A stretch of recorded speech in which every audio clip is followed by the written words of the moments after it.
It's a good question, and you're absolutely right. It is my first time in the Middle East, and therefore, of course, first time in Saudi Arabia. So I have a lot to learn. But listen, Cityscape Global may not have been very well known outside of the Middle East, but it is becoming global now. It is getting on the map. And so people like me from London, the UK, are now hearing about it. And frankly, we're curious. We hear about the Giga projects, but it's one thing hearing about them and reading about them. It's another actually coming and talking to the developers and everyone else involved. And I think that's very special.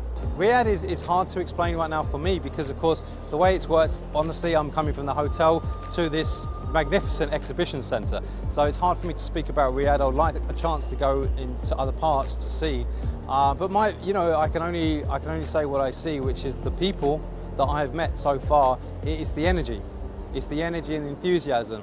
And I would say, I'm not just talking about maybe the older generation, the business leaders, yes, they are enthusiastic, of course, but it's the younger people as well. There are so many young people here, and it's kind of contagious, their enthusiasm. They have great pride in some of these giga projects and all the projects happening. They take a personal interest in it, and they want to tell you all about it, and they're genuinely very excited about what is happening here.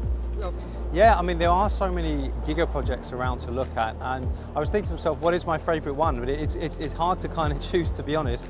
Everyone here, of course, was talking about the line. For very obvious reasons. It is an amazing project and what they're trying to achieve there. But there are so many others as well, including we're stood right by one to do with Mecca here, which is mind-blowing in itself, and that's just two examples. I also took great note in a development called the Not-Profit City.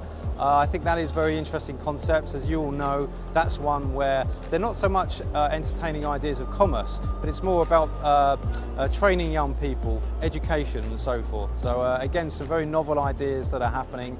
It all needs a bit more investigation because there is so much going on. Wow.